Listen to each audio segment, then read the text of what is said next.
WTSP Wednesdays are back. I am joined by 10 Tampa Bay's Evan Klosky. He's going to give his thoughts on the Aaron Rodgers versus Tom Brady MVP race. We're going to talk about Coach Sherm. We're going to start looking ahead to the playoff matchup against the Philadelphia Eagles. And as he does every Wednesday, Evan is going to give his predictions for the game. Let's get to it. You are Locked On Buccaneers, your daily Tampa Bay Buccaneers podcast, part of the Locked On Podcast Network, your team every day.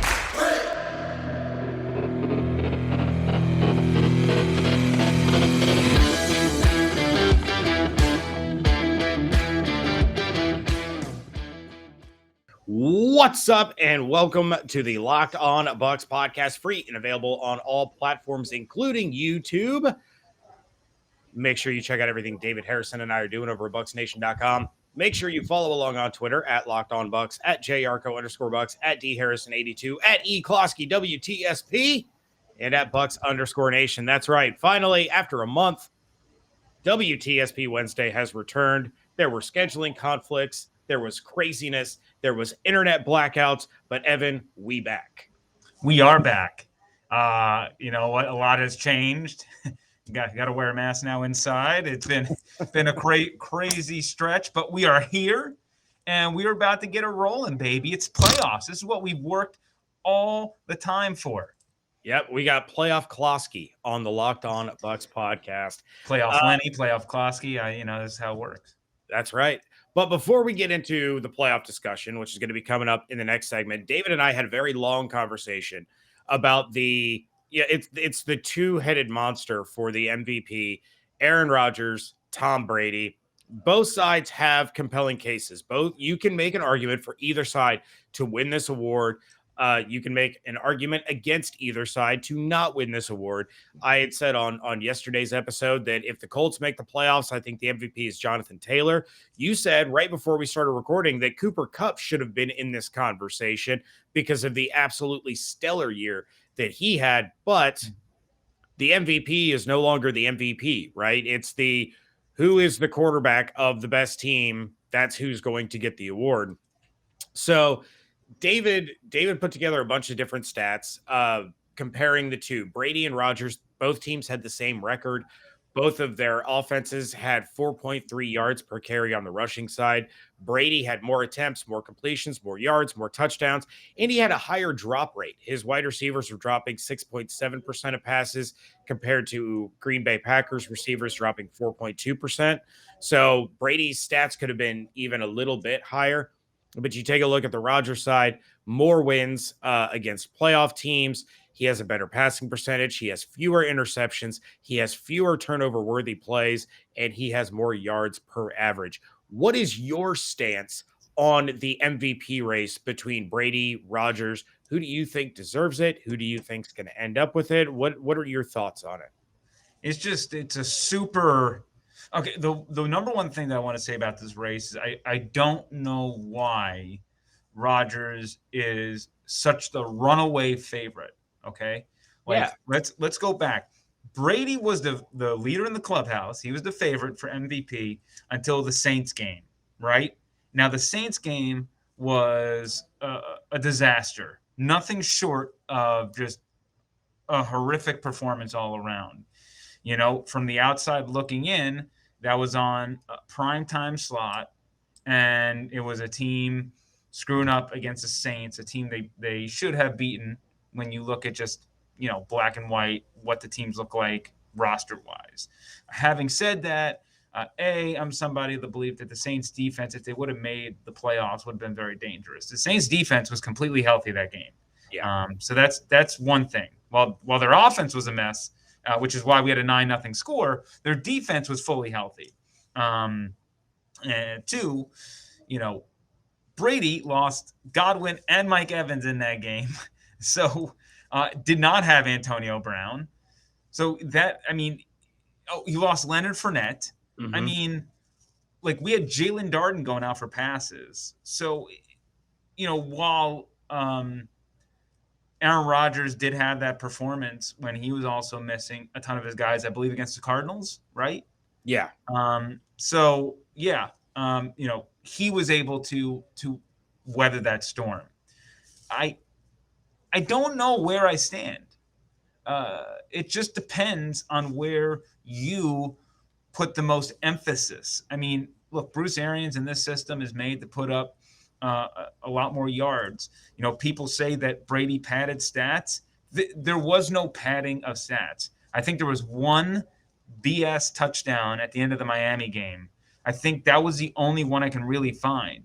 He wasn't padding stats against the Bears. They did all the damage in the first half. What do you want him to do? What is he supposed to do?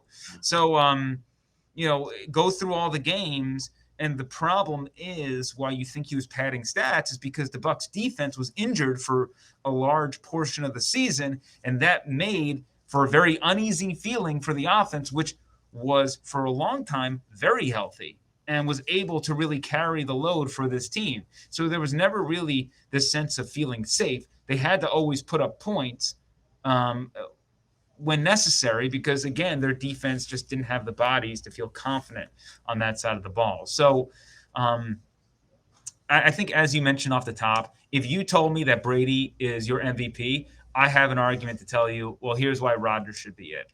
If you told me Rodgers is your MVP, I got arguments for Brady, and I can probably counter whatever you say. It really all comes down to where you lie on the spectrum. I really don't hope that the voters make this personal with Rodgers. It's not about that. It should just be about the on-field product. But things could get personal in the sense of not only what Rodgers, had to miss a game, his immunized status, whatever that is, not getting into that, but some voters might make that personal, and they might want to reward Brady for being 44 and give him the Lifetime Achievement Award of saying, hey, this is probably the last time you're ever going to be in the MVP race. This is probably you're warranted to earn it. It's kind of no different than Fleury getting it over Vassie. If you follow hockey, Good point. Just one of those scenarios where you just pay homage to a guy who did spectacular things at an older age. Now Brady's won the MVP before, but it's been a long time. So this would be a good tip of the cap to send him off. So, long story short, I think that I lean the slightest on Rodgers, but can be convinced to go Brady. Only reason I go Rodgers is because if you wipe away that Saints game, which was a weird start to the season, the guy just never made mistakes. His efficiency numbers are spectacular. And I think the efficiency with the lack of mistakes, if you don't make turnovers, you're going to win ball games. If Brady didn't make that turnover in New Orleans, if he didn't have the turnovers against Washington football team, those are two games where I thought Brady could have elevated his play and, not to be, put him under a microscope, but, he had a spectacular year. But, Brady started making mistakes towards the second half of the season, whereas when he started, he was not throwing any picks. So I'm one that probably values efficiency and the lack of turnovers a little bit more, which is why I'd give it to Rodgers. But if you're out there and you think Brady's your MVP, I will not disagree with you. I understand the argument for him, and I support it. There we go. I think David also had another great point on yesterday's show, and it's not going to have any play in the voting whatsoever. But if you really want to talk about who is the most valuable player, what is the biggest calling card when all of these Saints fans or Packers fans or anybody else is talking to a Buccaneers fan on social media? Well, if you didn't have Brady, or as soon as you don't have Brady, your team's going to be trash again. Well, then it sounds to me like that one guy is pretty valuable to the franchise. And Wouldn't you say the same thing for Rodgers? We Yeah. saw Jordan Love. Sure, but Terrible. that doesn't mean Jordan Love will be their starter next year. No, I get that, but if you removed Aaron Rodgers from the Packers right now, they'd be trash. The offense would be trash. Same thing with the Buccaneers. It would probably be, it would probably be bad, but they're also the most valuable player. If we want to talk about the most valuable, it's Cooper Kupp. Robert Woods went down. Who else is their receiving option without Kupp? He needed to carry the load for Stafford. Van Jefferson was their other guy. Higbee was in and out. So it's like, if we want to go through don't forget Odell Beckham. Yeah, right. Jonathan Taylor. My vote. Those guys were the make or break players for their teams. Sure. Those people, I think were like when you get into it. But to me, that's an even. You remove Brady, you remove Rodgers. Both teams stink without him. That's just it's a wash.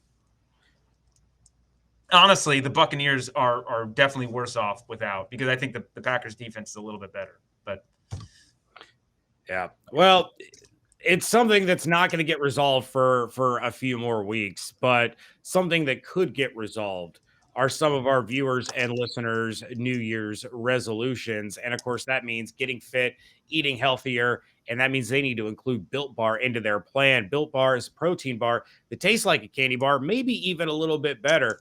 But Built Bar makes it easier to stick to your resolution because it tastes so good, you actually want to eat it. Unlike other protein bars, which can be chalky, waxy, taste like a chemical spill. I have 2 boxes just came in the mail today. Peanut butter brownie, cookies and cream. I'm packing them in the bag, taking them up to Cleveland for the hockey tournament that my son is playing in this they're all week. going to be gone. Yeah, going to be passing them out to teammates. Hey, you need a little boost before this game? Here is your Built Bar. And the parents are cool with it because they're good for you. 130 calories, 4 grams of sugar, 4 grams of net carbs, 17 grams of protein. Compare that to a kid wolfing down a Snickers bar or something like that. You're looking at around 240 calories, 30 grams of sugar, dozens of carbs. And you don't have to roll with the peanut butter brownie or cookies and cream like I do. There's also raspberry, salted caramel, mint brownie, coconut almond, many more. Built is always coming out with new limited time flavors. So check out built.com to check out what's new. Go to built.com. Use promo code LOCKED15. You are going to get 15% off your order. Again, promo code LOCKED15 for 15% off at built.com. Segment 2 here of the Locked On Bucks podcast. James Yarko, Evan Klosky, thanking you for making Locked On Bucks your first listen or first watch every day. Something that is going to be watched is going to be the Bucks playoff games. All of them, whether it's 1 or 4, whatever the count, by Richard Sherman. Richard Sherman on Tuesday placed on injured reserve for the second time. That means his season is done. Finito, over. He helped the Bucks get a win against the Patriots on like 3 days practice. Well, against the Dolphins. Came in sporadically throughout the rest of the season, played a little bit of safety against the Buffalo Bills. He was back there. But unfortunately, he just dealt with injury after injury after injury. And this, if this is the end of the road for Richard Sherman, it's kind of a bummer. We were all really hoping that Sherman was going to be able to come in and help this team. And he did, just not to the capacity that a lot of people were hoping. And, we're talking about a Hall of Fame career, no doubt. Hall of Famer Richard Sherman when he does call it a career, but this might be his body saying, you know what, Sherman, you got the brain, but you don't have the body to do this anymore. But he's going to go back to that sideline role of Coach Sherm, as he's been deemed by some of his teammates, rallying with the secondary, working with the young guys, working with the corners and the safeties. So, Evan, heading into this postseason with Richard Sherman now kind of taking on that AQ Shipley role. We saw him get injured last year against the Chicago Bears, career ender. He immediately becomes an interim coach on Arians' staff. Now he's a full-time coach over there. What can Coach Sherm, with his knowledge, with his playoff experience, with his championship pedigree, what can he bring to this Bucks secondary and this Bucks defense for this playoff run? Yeah, I mean, it never hurts to have a wise mind in the room. I mean, he's been there all season long, and I just want to say this: there should be a sense of appreciation for Richard Sherman with the fan base. The guy gets signed, comes in, practices 3 days, didn't have an off season, didn't have a preseason, pushed his body, and I think he was playing behind the sticks the entire season with where his body needed to be and where the team needed him to be, and when he signed on and what the expectations were. Because, look, the Bucks are signing him at that point in time. They already suffered a slew of injuries. I mean, even in that Patriots game, they actually, Carlton Davis gets injured, and they need him even more after that. Right. So you got to remember that they signed Richard Sherman in desperate times, and Sherman tried to do his best. And I don't know if this is the end for Sherman yet. I think that, there's still a possibility that maybe he'll come back. And, Brady comes back, which we think is going to happen. He says, let's go one more ride. And I would imagine he wants to get something signed very quickly. And this way he can actually get himself together. But hopefully this isn't the way that he ends. And again, just to your point, I was at practice last week and everybody was gone, but the secondary was hanging out there on the field. And there was Sherman, talking about leverage. I could tell by the way that he was using his hands. And he had a group around him. Everybody respects him in that locker room, as you mentioned. I mean, he's one of the best to ever play that position. He will be a Hall of Famer, part of that Legion of Boom there in Seattle. He is extremely smart. So the fact that he's not going to be playing, unfortunate. I don't think it really changes anything for the Bucs. I don't think he necessarily was going to play that much anyway with an extremely healthy roster. We'll see with Jamel Dean. But, if you had everybody healthy, I don't think Sherman really cracks the rotation. So, he's a guy that you can spell in and out, and that's probably way more effective anyway. But in the grand scheme of things, doesn't really affect the team on the field that much. And he will be a tremendous source of knowledge for so many in that locker room as they try to make a Super Bowl push. Somebody who understands that very well, as he's won Super Bowls and he's lost Super Bowls. He's won a Super Bowl and has lost Super Bowls. Should have won multiple Super Bowls. Hand the ball to Marshawn Lynch. That's all I'm saying. Well, and Sherman tweeted out, quote, "Didn't go how I wanted it to, but I'm grateful for the opportunity to strap it up again. Looking forward to continuing this journey with my teammates and coaching my butt off. Thank you for all the support this season. The body gave all it had, and I'm grateful." So nice things there from Richard Sherman on Twitter. And maybe you're right. Maybe he does come back for one more year with the Bucs as kind of a rotational guy. And maybe with a full offseason, full program, he can get his body acclimated in the time frame which it should have been, rather than trying to go from 0 to 100 in the blink of an eye. And the Bucs would be able to get a little bit more out of Sherman. But for now, Coach Sherm, help out that secondary in the postseason. And their first test coming up this weekend, not the first go around for these two teams in the postseason. Of course, the Bucs beat the Eagles in the NFC Championship. Everyone remembers Rondé Barber's famous pick six, but Bucs fans also remember the pain and agony and torture that the Eagles caused the Buccaneers in years prior to that. So there's a little bit of a postseason rivalry there. None of the players that were there, at that time, obviously playing now, but the Eagles got hot. Late down the stretch, they looked like a much better team than they did in week 6 against the Buccaneers when they lost in that primetime game. But they still don't have any wins, or they didn't have any wins against teams above 500.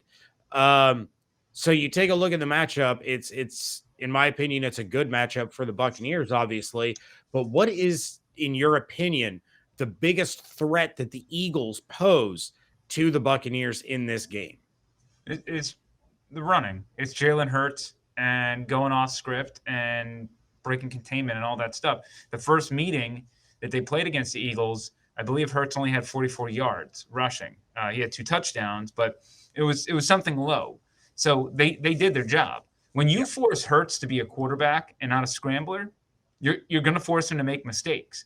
You're going to force him into sacks, which is what happened in that game as well. He tries to scramble around, you sack him. Now they're second and long, and now they're totally screwed, and they're going to have to punt.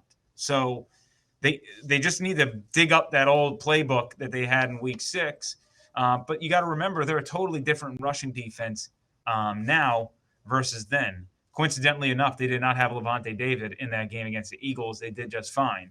This should be a Devin White reemergence game, because now you're saying, yo, bro, your assignment is Jalen Hurts. Lock it in. Lock it in. And I believe that 45 is going to do that. Having said that, they're a squad that, they're third against the rush in the NFL. But since the bye week in week 10, they're giving up an average of 105 yards per game. And if you remember, Josh Allen torched them with power runs. just completely took over in that second half. So if I'm the Eagles, I'm looking at the Bills tape saying, what did Josh Allen do to screw with the Buccaneers rushing defense? Now, Josh Allen is better than Jalen Hurts. You got to worry about that arm, not to mention Josh Allen also has Stephon Diggs out there who you got to worry about again too. But still, you should be able to kind of look at that game, figure it out. And I would imagine that Jalen Hurts will be doing power runs and they will be doing designs for him to just go wildcat and just dance around and pick up chunks of yards. Yeah, it's certainly a concern anytime you have a mobile quarterback like that. I mean, I loved having Jalen Hurts in fantasy this year because all of a sudden in the fourth quarter, he's scoring 26 points because he's running all over the place, keeping the Eagles in games. And it's not like he doesn't have some weapons to get the ball to, but I don't think Devontae Smith has panned out quite to what we thought he would. Doesn't mean he almost 1,000 yards this season, very quietly.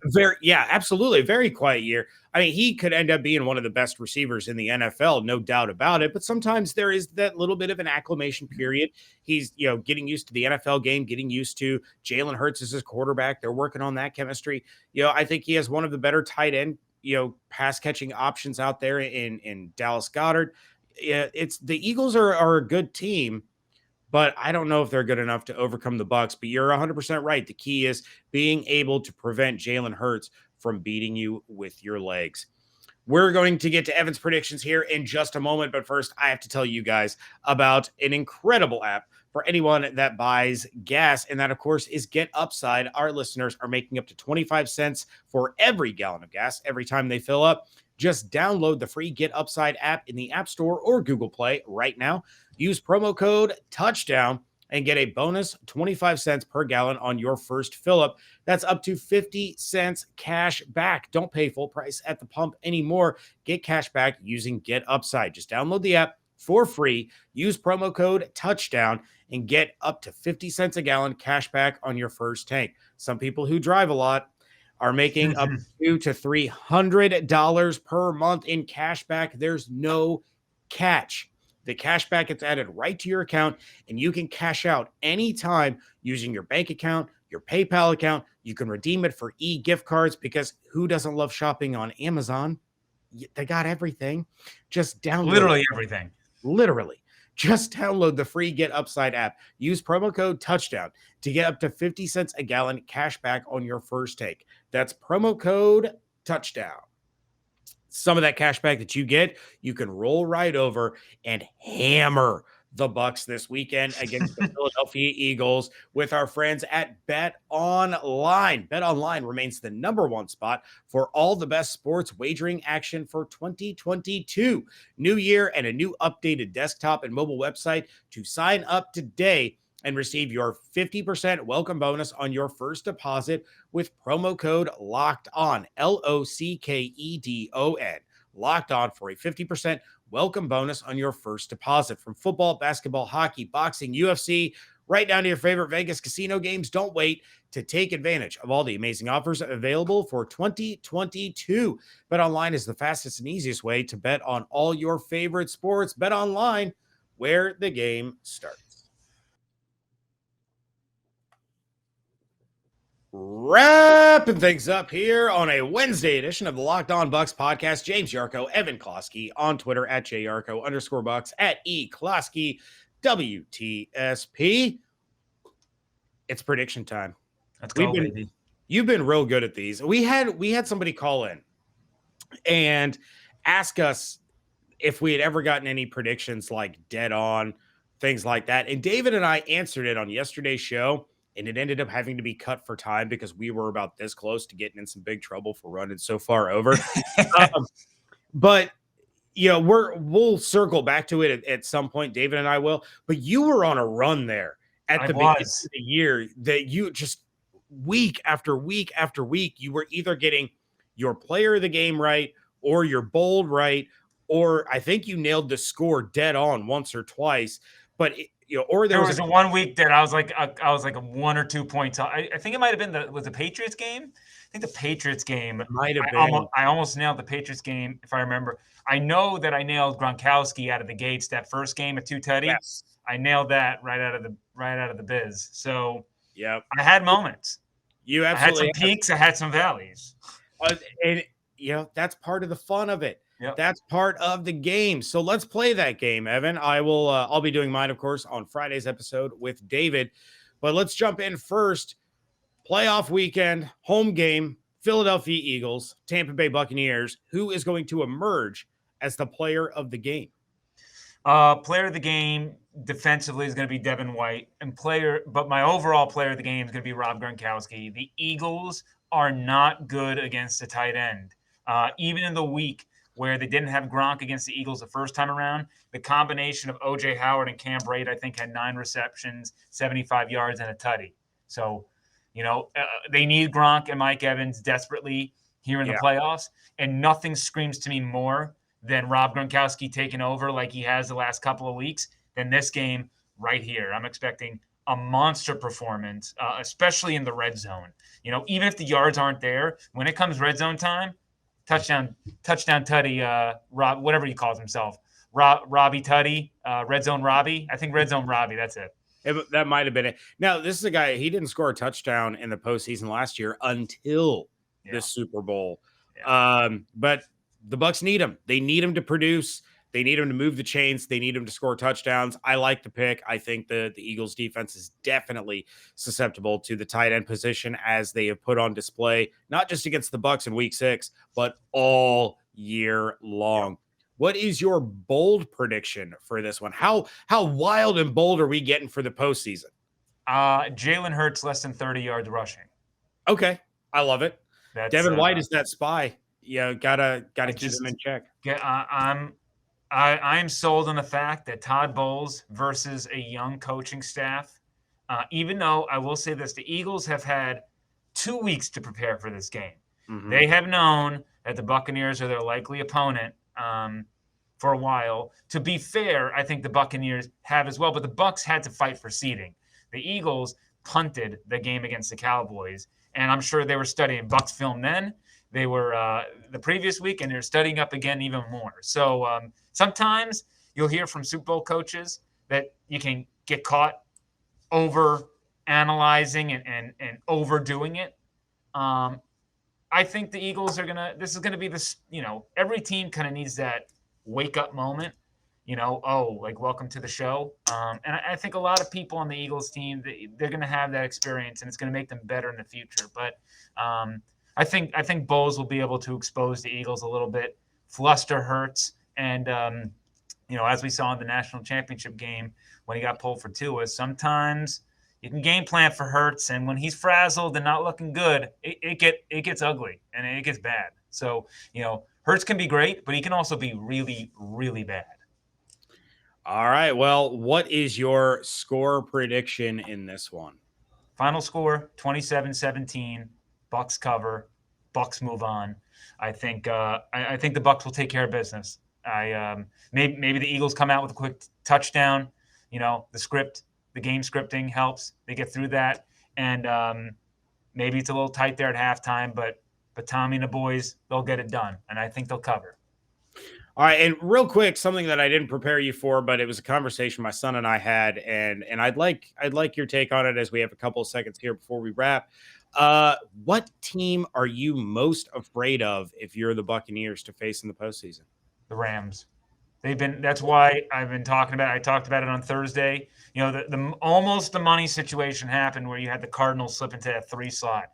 I do not like the Rams for the Bucs. They're a different team than what we saw when they played earlier in the season. But the thing about the Rams is they have a great secondary.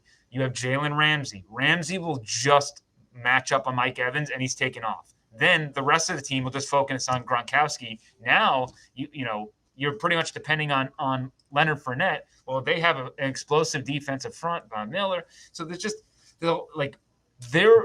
Bucs' strength goes exactly to the Rams' strength, and I lean Rams in that take. I also don't think the Bucs will be able to limit Cooper Kupp. So even though playoff Stafford is always a sight to behold. But the Rams, for the Buccaneers, now the Rams might be bounced way before that. They might not have to worry about it. But you talk about a team that I think the Packers can absolutely get upset by the Rams if that is happening the week prior. There's a lot of stars on that team, and if they step up, they do what they got to do. They're scary, and I'm thinking it might be one of those funny things where the Bucs just hosted a Super Bowl and played in it that we didn't have it for 50 some odd years, and all of a sudden we're gonna get back to backs. Yeah. So my sleeper team to make the Super Bowl, if it's not the Buccaneers, the Rams, the LA Rams are my choice. Interesting. I'm going to have to ask David about that on Friday, and at that point, I will reveal mine. But that's a solid take. I wasn't expecting it, but it makes a lot of sense. With that, Evan, we have got to get out of here. We thank everyone for making today's episode of the Locked On Bucs podcast your first listen or first watch every day. Now make your second listen of the Locked On Bets podcast, your daily one-stop shop for all your gambling needs. Locked On Bets, hosted by your boy Q, with expert analysis and insight from Lee Sterling. Also free and available on all platforms. David will be back tomorrow with a crossover Thursday playoff edition. And for those of you who are gearing up for the game on Sunday, there's only one pregame show that you need to tune into. Evan, let them know. The Blitz. And by the way, 8:30 in the morning. We're kicking it off. Yeah, it's an early one. Playoffs are a little bit different. So 8:30 in the morning, the Blitz with our guys, Simeon Rice. It's a heck of a time. So please come join us. We're going to have a lot of fun as there's a lot to talk about. Not as much as last episode with Antonio Brown. I hope you got that in the DVRs because Sim was bringing the heat. But definitely one you'll want to tune in for. All right. And, of course, you can do that over on 10 Tampa Bay. You can check out everything I'm doing over at BucsNation.com. Make sure you're following all of the social media accounts or all the handles on Twitter, whatever you want. All of us, the five Twitter handles at Locked On Bucs. At JArco_Bucs, at DHarrison82, at eCloskey, WTS. You need another Built Bar, bro. And at Bucs_Nation. It's been a long day, very long day, and it's only going to get longer. Hope you all have an absolutely outstanding day. Stay safe, stay healthy, wash your hands, #TBMVP. We thank you so much for joining us right here at Locked On Bucs.